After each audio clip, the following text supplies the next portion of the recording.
कहानी की शुरुआत में हम देखते हैं एक ताकतवर आदमी फिनिस्ट और उसके चेले एंडी को। इस वक्त ये दोनों जंगल में एक बहुत बड़े जंगली सुअर को पकड़ने जा रहे थे जो लोगों की फसलों को बर्बाद कर रहा था। गांव वाले उससे बहुत तंग थे। इस खतरनाक जानवर के सामने भी फिनिस्ट डरा नहीं। उसने एंडी से कहा कि सब मुझे हीरो मानते हैं, अगर मैंने इस सुअर को काबू में नहीं किया तो क्या इज्जत रह जाएगी मेरी। उसने हथियार उठाया और सुअर पर हमला किया, लेकिन इन छोटे हमलों से सुअर पर कोई भी असर नहीं हुआ। फिनिस्ट की मदद के लिए एंडी ने भी अपने हथियार से इस सुअर पर हमला बोल दिया, लेकिन उसका हथियार सुअर की नाक में चला गया और वो नींद से जाग गया। अब सुअर गुस्से में आ गया और एंडी की ओर बढ़ा, लेकिन तभी फिनिस्ट उसके आगे आ गया उसे रोकने के लिए। उसने पूरा जोर लगाया, लेकिन इस ताकतवर जानवर को रोक नहीं पाया। अपना थोड़ा सा जोर लगाकर ही सुअर ने फिनिस्ट को हवा में उड़ा दिया और आखिर में वो नीचे आकर सुअर के ऊपर ही गिरा। इस सुअर को काबू में लाने के लिए एंडी ने फिनिस्ट की तरफ एक रस्सी फेंकी। जैसे ही फिनिस्ट ने रस्सी पकड़ी, ये सुअर हवा में उड़ने लगा। फिनिस्ट ने रस्सी को इस सुअर के दोनों पंखों और उसके सींग में बांध दिया, जिससे वो सुअर फिनिस्ट के काबू में आ गया और फिनिस्ट उसे अपने हिसाब से उड़ाने लगा। जल्द ही वो उसे उड़ाते हुए गांव में ले गया। जब गांव वालों ने देखा कि इतने बड़े जानवर को भी फिनिस्ट अपने इशारों पे नचा रहा है, तो सब लोग उसके नाम की जय जयकार करने लगे। इन्हीं लोगों के बीच बाबा यागा नाम की एक जादूगरनी भी है। उसने फिनिस्ट से कहा कि अगर तुम इतने ही ताकतवर हो तो साबित करके दिखाओ। उसके घर के आगे एक बड़ा पत्थर पानी को रोक रहा है, तो उसने फिनिस्ट को पत्थर वहाँ से हटाने की चुनौती दी। फिनिस्ट ने कहा कि मैं बहुत बड़ी बड़ी मुसीबतों का सामना कर चुका हूँ और जादूगरनी ने उसे ये छोटा सा चैलेंज दिया है। वो अपनी बहादुरी के किस्से सुनाने लगा। याका ने कहा कि जब तक मैं अपनी आंखों से नहीं देखती मैं नहीं मानने वाली। ये सुनकर अब सब लोग हंस पड़े। फिनिस्ट गुस्से में अपने घर चला गया। उसे याका पर बहुत गुस्सा आ रहा था, क्योंकि अब उसकी बहादुरी की तारीफ करने के बजाय लोग उसका मजाक उड़ा रहे हैं। अब वो अपनी ताकत को सबके सामने साबित करना चाहता था। इससे लोग फिर से उसकी वाहवाही करने लगे। एंडी ने सलाह दी कि ऐसा करने का एक रास्ता है। सामने जो टावर है ना, ऐसा माना जाता है कि वहाँ एक राक्षस ने एक बेहद खूबसूरत लड़की को कैद कर रखा है और वो लड़की एक राजकुमारी है। अगर तुमने उस राक्षस को मारकर राजकुमारी को आजाद कर दिया तो पूरी दुनिया में तुम्हारा नाम गूंजेगा। फिनिस्ट ने तय कर लिया कि वो इस राक्षस से जरूर लड़ेगा। रात होते ही फिनिस्ट और एंडी उस टावर की ओर निकल पड़े। वहाँ पहुंचकर उसने देखा कि यहाँ पहले से ही कुछ योद्धा इस राक्षस को हराने आए थे, लेकिन वो लोग मशहूर होने यहाँ नहीं आए। वो तो राजकुमारी को बचाकर उससे शादी करना चाहते हैं। उन सब ने फिनिस्ट से पूछा कि अगर उन्होंने मिलकर राक्षस को हरा दिया तो राजकुमारी किसे मिलेगी। इस बात पर फिनिस्ट ने कहा कि मुझे नहीं चाहिए ये राजकुमारी, मैं तो बस यहाँ पे नाम कमाने आया हूँ। अलग जाकर फिनिस्ट ने एंडी को बताया कि वो उस राक्षस को अकेले मारना चाहता है, इसीलिए वो सुबह का इंतजार नहीं करेगा। ये कहकर वो टावर के अंदर खिड़की से चला गया। वहाँ पहुँचते ही फिनिस्ट को वो खूबसूरत राजकुमारी मिली। उसने फिनिस्ट से कहा कि क्या तुम भी मरने के लिए आए हो। फिनिस्ट ने कहा कि मैं तुम्हें बचाने आया हूँ। ये सुनकर लड़की भाग के अंदर चली गई। उसे रोकने के लिए फिनिस्ट ने उसका हाथ पकड़ लिया। राजकुमारी ने अपना हाथ छुड़ाया और एक पिलर के पीछे चली गई। तभी पीछे से एक सांप ने फिनिस्ट पर हमला कर दिया। फिनिस्ट इस सांप से लड़ने लगा। तभी फिनिस्ट को समझ आया कि ये कोई आम सांप नहीं है, बल्कि उस राक्षस की पूंछ है जिससे लड़ने वो यहाँ आया है। ये देखकर उसने पहले तो राक्षस पर खूब हमले किए, लेकिन जब कोई वार काम नहीं आया तो फिनिस्ट ने उस राक्षस की दुम यानी उसके सांप वाले मुंह को हाथ में पकड़ लिया और अपनी पूरी ताकत से इस सांप के मुंह को चीरने की कोशिश की। लेकिन जैसे ही फिनिस्ट ने उसका मुंह अपने हाथों से खोला, सांप ने फिनिस्ट की आंखों में थूक दिया और अब फिनिस्ट को नजर आना बंद हो गया। वो अंधा हो गया। अंधा होने पर भी फिनिस्ट ने हार नहीं मानी और अपने पैर से टटोल कर अपना हथियार ढूंढ लिया। अब फिनिस्ट ने दोबारा उस राक्षस पर हमला किया, लेकिन वो राक्षस गायब हो गया। फिनिस्ट ने इतने हमले किए कि टावर टूटने लगा। टावर टूटने के शोर से सभी योद्धा भी जाग गए। वो सभी टावर से गिर रहे मलबे के पास आए। इन योद्धाओं को न राजकुमारी दिखी न ही राक्षस, बस दिखा तो मलबे के नीचे दबा हुआ फिनिस्ट, जो धीरे धीरे उठ रहा था। जब एंडी को पता चला कि फिनिस्ट अपनी आँखें खो चुका है तो वो उसे वहाँ से ले जाकर घर छोड़ आया। फिनिस्ट अपनी आँखों को खोकर बहुत गुस्से में था। वो बहुत चिड़चिड़ा हो गया था। उसकी ये हालत एंडी से देखी नहीं गई। एंडी मदद के लिए बाबा यागा के पास गया। उसने बाबा यागा को सब कुछ बताया कि फिनिस्ट के साथ क्या हुआ, लेकिन बाबा यागा ने मदद करने से साफ मना कर दिया, क्योंकि जब वो मुसीबत में थी तो फिनिस्ट ने भी उसकी मदद नहीं की थी। ये बात जब फिनिस्ट को पता चली तो वो बहुत उदास हो गया। इसी तरह वक्त गुजरता रहा। अब एंडी ने भी फिनिस्ट के पास आना बंद कर दिया था। वो अपने सारे काम बहुत मुश्किल से कर पाता। बाहर जाकर खाने पीने का सामान खरीद कर लाता, लेकिन बच्चे उसके फल चुरा लेते। अब उसके पैसे भी खत्म होने वाले थे। एक दिन एंडी फिनिस्ट के घर आया तो उसने गुस्से में एंडी से कहा कि उसके पास एंडी के लिए कोई काम नहीं है, तो तुम एक काम करो, कुछ और ढूंढ लो। ये सुनकर एंडी वहाँ से चला गया। बीतते समय के साथ फिनिस्ट के सारे पैसे खत्म हो गए। अब वो दिन आ गया कि फिनिस्ट बाजार के सड़े गले फल खाने लगा।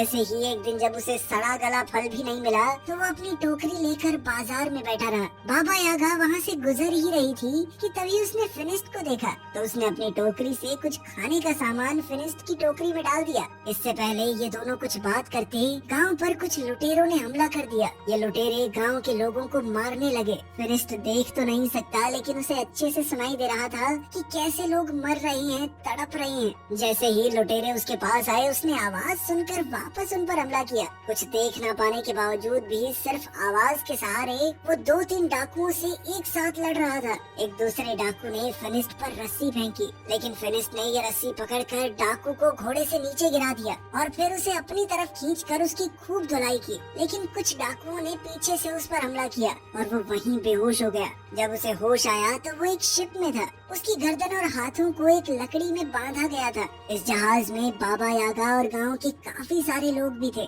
फिर हमने देखा कि एंडी भी यहाँ है। वो जहाज में आजाद घूम रहा था। बाबा यागा ने पूछा कि तुम आजाद कैसे घूम रहे हो? तो उसने कहा कि मैंने इन डाकुओं को यकीन दिला दिया है कि मैं इनकी तरफ ही हूँ, मैं इनकी मदद करूँगा। साथ ही वो गाँव वालों के ऊपर डाकुओं के लिए नजर भी रखेगा। एंडी के पास इस वक्त एक सोने का चिराग है जो उसने डाकुओं से चुराया था। उसने कहा कि वो इस चिराग को बेचकर खूब पैसे कमाएगा। जैसे ही एंडी ने इस चिराग को रगड़कर साफ किया तो उसमें से एक जिन बाहर निकला। उसे देखकर सब घबरा गए, यहाँ तक कि एंडी भी। नीचे का शोर सुनकर एक डाकू वहाँ आ गया, लेकिन जिन ने इस डाकू को मारकर ऊपर फेंक दिया। जब जिन एंडी के पास गया उसकी ख्वाहिश पूछने, तो एंडी ने कहा कि वापस चिराग में चले जाओ, और वो जिन दोबारा से चिराग में चला गया। ऊपर से एक डाकू आया और एंडी के गले पर तलवार तान कर अपना चिराग उससे वापस ले लिया, और कुछ ही देर में ये जहाज अरेबिया पहुंचा।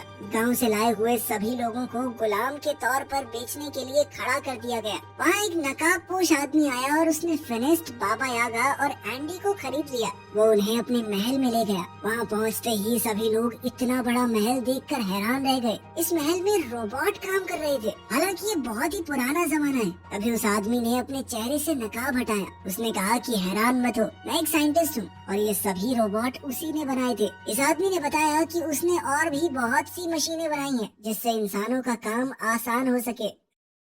फिनिस्ट ने इस आदमी को अपनी कहानी बताई कि कैसे वो पहले एक बहुत ताकतवर योद्धा था और अंधा होने के बाद उसकी जिंदगी नर्क हो गई। साइंटिस्ट ने कहा कि मैंने तुम्हारे और बाबा यागा के बारे में सुना है। ये आदमी गुलामों को खरीद कर उन्हें आजाद कर देता है। जैसे ही खाने का वक्त हुआ, साइंटिस्ट ने अपने रोबोट से खाना मंगवाया। ये देखकर तो सब लोग बहुत इम्प्रेस हो गए। इन सबको लगा कि ये कोई जादू है, लेकिन साइंटिस्ट ने बताया कि ये कोई जादू वादू नहीं है। मैं पिछले 500 साल से इनके ऊपर काम कर रहा हूँ। ये सुनकर यागा हैरान हो गई और कहा कि तुम 500 साल से इतने जवान कैसे हो? इस पर साइंटिस्ट ने कहा कि मैंने एक ऐसा केमिकल तैयार किया था जिसे पीकर लोग हमेशा के लिए जवान बने रह सकते हैं। अब वो उन तीनों को अपनी लैब दिखाने ले गया। वहाँ जाकर फिनिस्ट ने पूछा कि तुमने ये केमिकल कैसे तैयार किया और क्या उसे पीकर मेरी आँखें भी वापस आ सकती हैं? साइंटिस्ट ने कहा कि उससे तो नहीं हो पाएगा, लेकिन मेरे पास एक दूसरी चीज है। उसने फिनिस्ट को एक चश्मा पहनाया जिससे उसे दोबारा सब कुछ दिखने लगा। साइंटिस्ट का मानना था कि साइंस की मदद से कोई भी चमत्कार किया जा सकता है,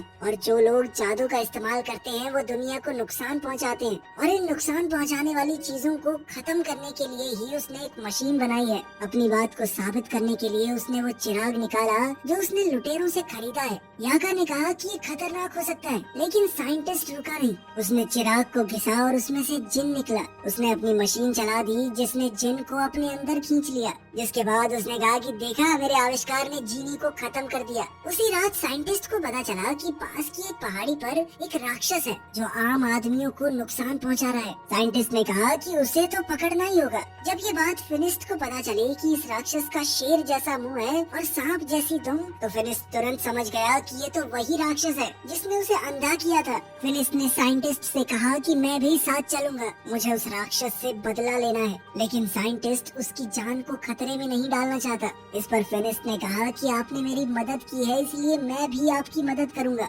इसके बाद साइंटिस्ट ने फिनिस्ट को एक गैजेट दिया जिसे अगर राक्षस के पास रखा जाए तो वो खुद ही उसमें कैद हो जाएगा। रात को बाबा यागा इस साइंटिस्ट की लैब में घुस गई। वो यहाँ से उस केमिकल को पीना चाहती थी ताकि वो भी हमेशा जवान रहे, लेकिन साइंटिस्ट ने उसे पकड़ लिया और कहा कि अगर तुम लोग राक्षस को लाने में कामयाब हो गए तो मैं खुद ही तुम्हें उस केमिकल का थोड़ा हिस्सा दे दूंगा। अगले दिन जब वो सभी लोग जाने के लिए तैयार हुए तो साइंटिस्ट ने उन्हें अपनी स्पेसशिप दिखाई जिसकी मदद से वो वहाँ बहुत जल्दी पहुँच सकते हैं। उसने उन सबको उसे चलाना सिखाया। जाने से पहले साइंटिस्ट ने कहा कि मुझे वो राक्षस जिंदा चाहिए। साइंटिस्ट ने फिनिस्ट के हथियार को भी बेहतरीन बना दिया था। अब उसमें एक बटन था जिसे दबाते ही वो सब किया जा सकता है जो एक मामूली हथियार पहले नहीं कर पाता। अब उन्होंने उस उड़न तश्तरी में बैठकर अपना सफर शुरू किया और जल्द ही ये लोग उस पहाड़ी पर पहुंच गए जहां वो राक्षस है। काफी देर तक ढूंढने के बाद आखिरकार फिनिस्ट को उस राक्षस के पाँव के निशान मिल गए। वो निशान एक गुफा के अंदर जा रहे थे। फिनिस्ट ने साइंटिस्ट की मशीन इस गुफा के बाहर रख दी।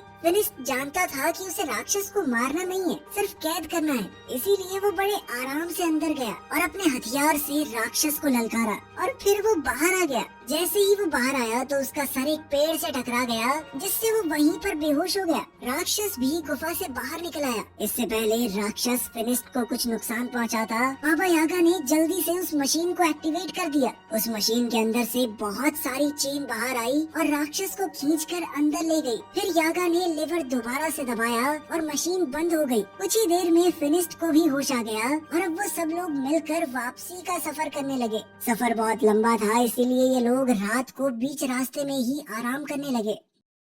रात को पिंजरे से फिनिस्ट को एक लड़की की आवाज सुनाई दी। वो पिंजरे को खोलने लगा। बाबा यागा ने उसे ऐसा करने से रोका, लेकिन वो नहीं रुका। जब पिंजरा खुला तो अंदर वही राजकुमारी थी जो टावर के अंदर फिनिस्ट को मिली थी। बाबा यागा ने कहा कि इसका मतलब ये राजकुमारी ही वो राक्षस है। यागा ने कहा कि इसे बाहर निकालना काफी खतरनाक हो सकता है, लेकिन फिनिस्ट उनकी बात सुनने को तैयार ही नहीं था क्योंकि शहजादी पर उसका दिल आ गया था। जैसे ही फिनिस्ट ने राजकुमारी की तरफ हाथ बढ़ाया, बाबा यागा ने उसे धक्का दे दिया और पिंजरे को बंद कर दिया। राजकुमारी ने बताया कि मैंने तुम्हारा हाथ इसलिए नहीं पकड़ा क्योंकि मेरे ऊपर एक श्राप है। अगर कोई भी आदमी उसे छुएगा तो वो राक्षस में बदल जाएगी। राजकुमारी ने कहा कि मैं बुरी नहीं हूँ। वो तब तक किसी को नुकसान नहीं पहुँचाती जब तक सामने से कोई हमला न करे, ताकि मेरी वजह से किसी को नुकसान न हो। मैं तो यहाँ अकेली पहाड़ों में रहती हूँ, लेकिन इंसान उसे यहाँ भी जीने नहीं देते। इसके बाद हमने देखा कि साइंटिस्ट ने एक किसान की बिल्ली चुराई थी। किसान ने उससे भीख मांगी कि ये बिल्ली किसी का कोई नुकसान नहीं करती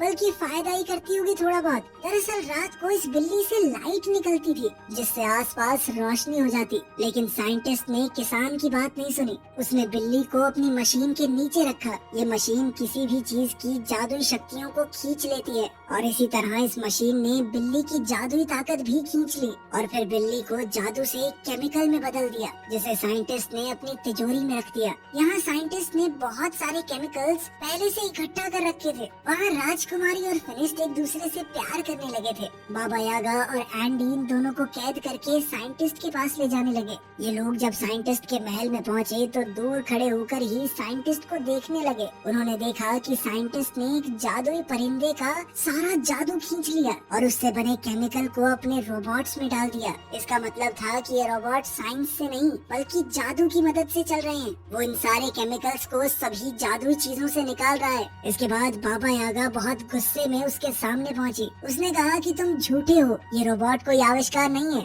बल्कि जादू से चलने वाले पुतले हैं, जिसका मतलब है कि तुम्हारी उम्र भी जादू से ही लंबी हुई है। वो जादू जो साइंटिस्ट ने मासूम जानवरों को मार कर हासिल किया है। ये सुनकर साइंटिस्ट को गुस्सा आ गया और उसने कहा कि मेरा सच जो भी जान जाए वो जिंदा नहीं बचता। इसके बाद बाबा यागा और एंडी डर कर वहाँ से भागने लगे। बाबा यागा ने फिनिस्ट और शहजादी को भी आजाद आजाद कर दिया, क्योंकि वो जान गई थी कि ये साइंटिस्ट इस राजकुमारी के साथ भी यही करेगा। राजकुमारी ने बताया कि वो साइंटिस्ट को जानती है, वो काफी समय से उसके पीछे पड़ा है। तभी साइंटिस्ट भी वहाँ पहुँच गया। उसने अपने सारे रोबोट्स को इकट्ठा कर लिया ताकि उनमें से कोई भी भाग ना पाए, और फिर राजकुमारी के अंदर से भी उसके जादू को अपनी मशीन से खींचने लगा। फिनिस्ट ने उसे बचाने की कोशिश की, लेकिन वो बंधा हुआ था। वो उसे बचा तो नहीं सकता था, लेकिन उसने राजकुमारी का हाथ पकड़ लिया ताकि वो राक्षस में बदल जाए। राक्षस बनते ही राजकुमारी ने अपनी जंजीरें तोड़ दी और वहाँ से भाग गई। मौका पाकर बाबा यागा और फिनिस्ट भी वहाँ से बच निकले, लेकिन साइंटिस्ट के आदमी उनके पीछे लग गए। बाबा यागा ने उनसे बचने के लिए अपने जादू का इस्तेमाल किया।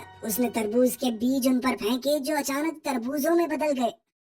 साइंटिस्ट ने भी अपना बड़ा रोबोट निकाला। वो किसी भी हाल में फिनिस्ट और बाबा यागा को नहीं छोड़ सकता, क्योंकि वो उसकी सच्चाई जानते हैं। एंडी ने साइंटिस्ट को समझाया कि हमारे पास जितना जादुई केमिकल है बहुत है, लेकिन साइंटिस्ट नहीं माना। वो बड़ा टर्टल रोबोट जब बाहर निकला तो पूरा महल टूट गया। साइंटिस्ट अब इस रोबोट के अंदर बैठकर एंडी के साथ फिनिस्ट और यागा का पीछा कर रहा था। अब वो इन दोनों पर तोप के गोले बरसाने लगा। फिनिस्ट ने यागा से कहा कि तुम इसका ध्यान भटकाओ और मैं इसके ऊपर चढ़कर इसे उल्टा करने की कोशिश करता हूँ, क्योंकि एक बार अगर ये बड़ा सा टर्टल उल्टा हो गया तो सीधा नहीं हो पाएगा। जैसे ही वो रोबोट यागा के सामने आया, उसमें लगी मशीन यागा के अंदर के जादू को खींचने लगी, जिस वजह से यागा बिल्कुल बूढ़ी लगने लगी। ये देखकर फिनिस्ट को बहुत तरस आया, लेकिन जब तक वो साइंटिस्ट का ध्यान भटका रही थी, फिनिस्ट टर्टल के ऊपर चढ़ गया। जब साइंटिस्ट ने ये देखा तो उसने टर्टल के हाथ फैला दिए ताकि वो फिनिस्ट को नीचे फेंक सके। फिनिस्ट तो नहीं गिरा, लेकिन उसका चश्मा गिर गया।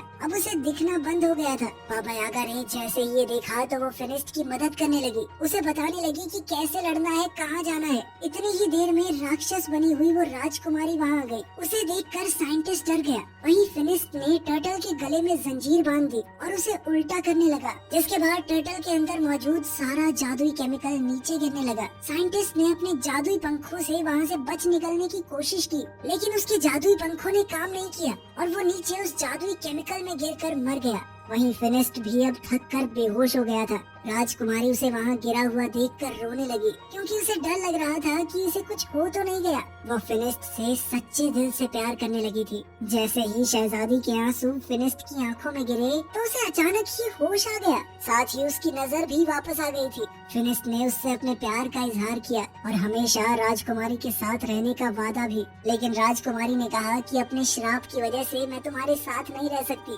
फिनिस्ट उदास हो गया और अपने बाकी साथियों के साथ गांव वापस आ गया, लेकिन अभी भी वो राजकुमारी की याद में खोया हुआ था। जब बाबा यागा दोबारा जवान होने का रास्ता ढूंढ रही थी तो उसे राजकुमारी की श्राप को तोड़ने का तरीका भी मिल गया। वो खुशी से फिनिस्ट के पास गई और ये खुशखबरी उसे दी। उसने बताया कि ये श्राप शहजादी को जानबूझकर दिया गया है, इसमें उसकी कोई गलती थोड़ी है, और अब उनका अगला काम राजकुमारी के श्राप को काटना ही होगा। लेकिन वो शायद इस मूवी के अगले पार्ट में दिखाया जाएगा, जो कि अभी आया नहीं है। वीडियो पसंद आई तो लाइक कर देना, चैनल को सब्सक्राइब कर देना और 1 मिलियन जल्दी से करवा दो प्लीज। अब रुका नहीं जा रहा भाई।